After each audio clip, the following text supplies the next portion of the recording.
Imagine the map of Europe in the early 19th century, where we now see the solid borders of Germany. There was once a fractured mosaic. Before unification, the German-speaking lands were not a single nation, but a collection of over 300 disparate states under the Holy Roman Empire. Even after the Napoleonic Wars reshaped this landscape into the German Confederation in 1815, true unity remained a distant dream. This was a land of paralysis and dualism.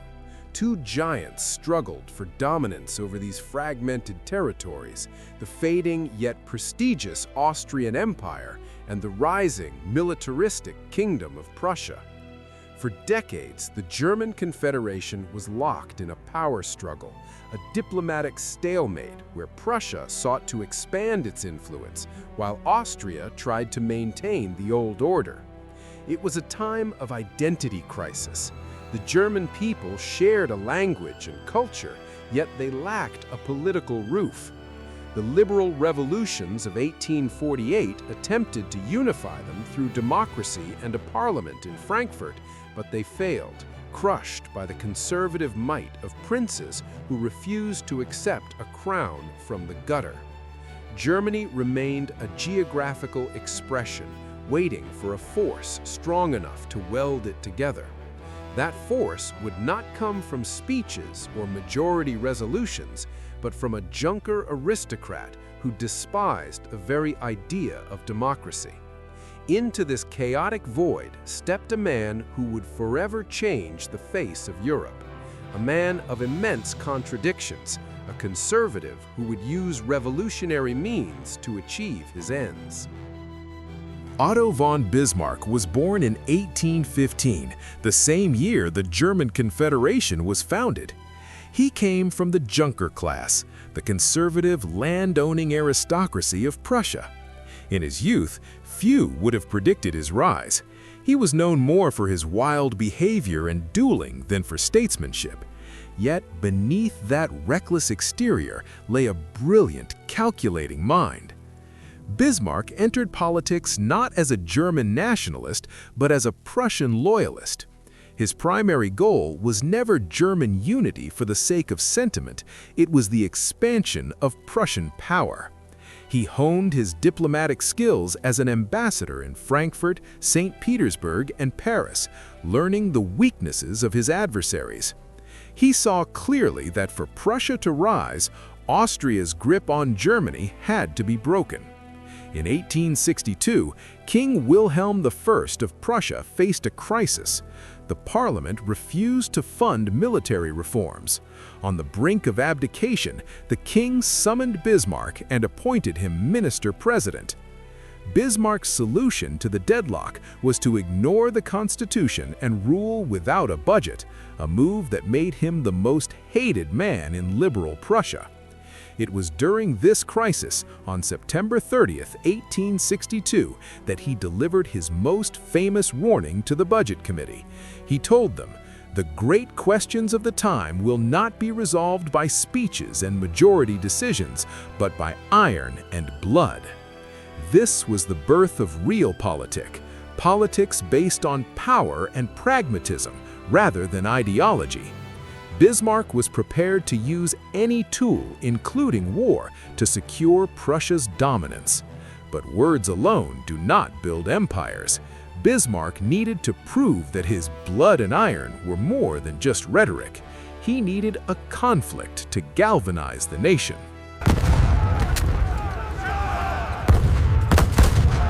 Bismarck's genius lay in his ability to isolate his enemies and fight them one by one.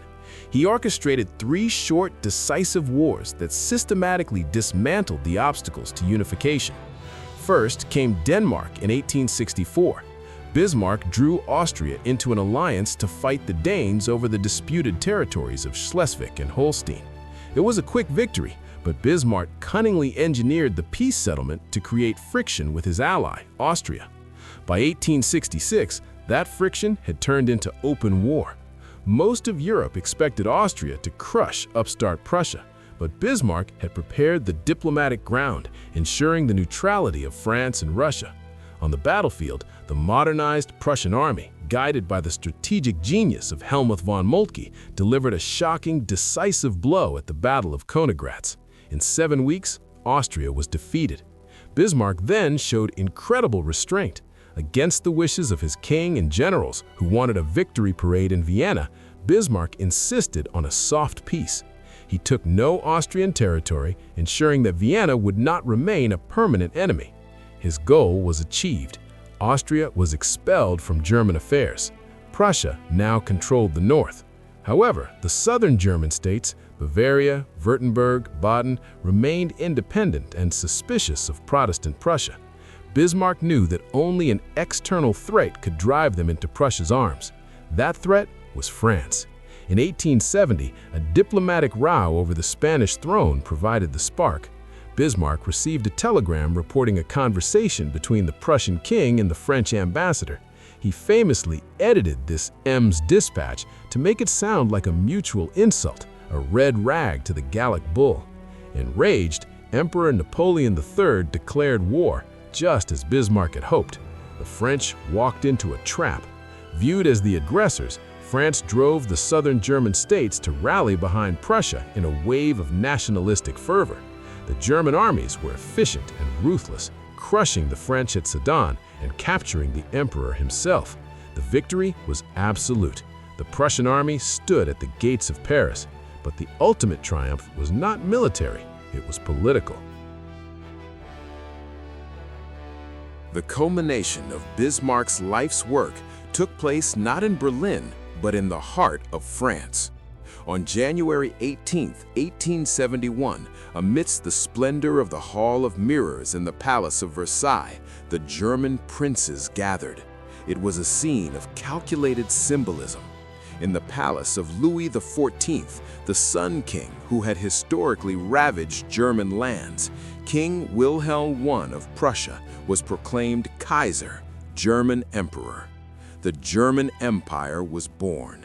It was a federation, but one clearly dominated by Prussia. The King of Prussia was the Emperor, and Bismarck became the first imperial chancellor. The dream of 1848 had been realized, not by democratic revolution, but by the sword of the Prussian army. However, this birth was tainted by a fatal mistake. Giving in to the demands of the military and the public, Bismarck annexed the French provinces of Alsace and Lorraine. He knew it was a mistake. He knew the French would never forgive the loss of Metz.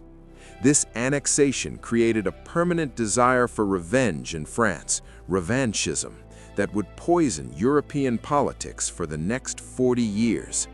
Having forged a giant in the center of Europe, Bismarck now had to ensure it survived. The mad junker who had started 3 wars suddenly transformed into the continent's greatest peacemaker.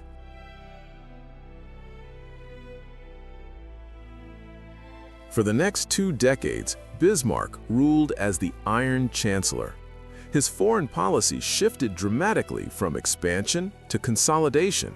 He famously declared Germany a satiated power. He knew that a nightmare coalition of France and Russia could crush his new empire, so he built a complex, juggling act of alliances to keep France isolated. He formed the League of the Three Emperors and the Triple Alliance, binding Austria and Russia to Germany, even though they were rivals. He acted as the honest broker of Europe, managing conflicts in the Balkans to prevent a general war. It was a diplomatic masterpiece, but it relied entirely on his personal genius. Domestically, he was just as ruthless. He launched the Kulturkampf against the Catholic Church, fearing its influence, though he later abandoned it when he needed political allies. Seeing the rise of socialism as a threat to the monarchy, he banned the Social Democratic Party. Yet, in a brilliant move of state socialism, he created the world's first modern welfare state, introducing health insurance, accident insurance, and old age pensions to buy the loyalty of the working class. But power tends to corrupt. As he aged, Bismarck became increasingly intolerant of opposition. He had built a system that depended on him alone. When the young, ambitious Kaiser Wilhelm II took the throne in 1888, the clash was inevitable. The young emperor wanted to rule personally. The old chancellor demanded obedience.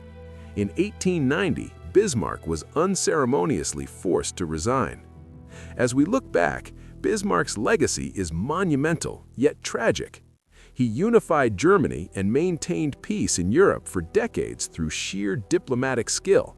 He modernized the state and created social systems that exist to this day. But he also crippled the development of German democracy, concentrating power in the hands of the executive and the military. He taught the German people that might makes right and that great questions are solved by force.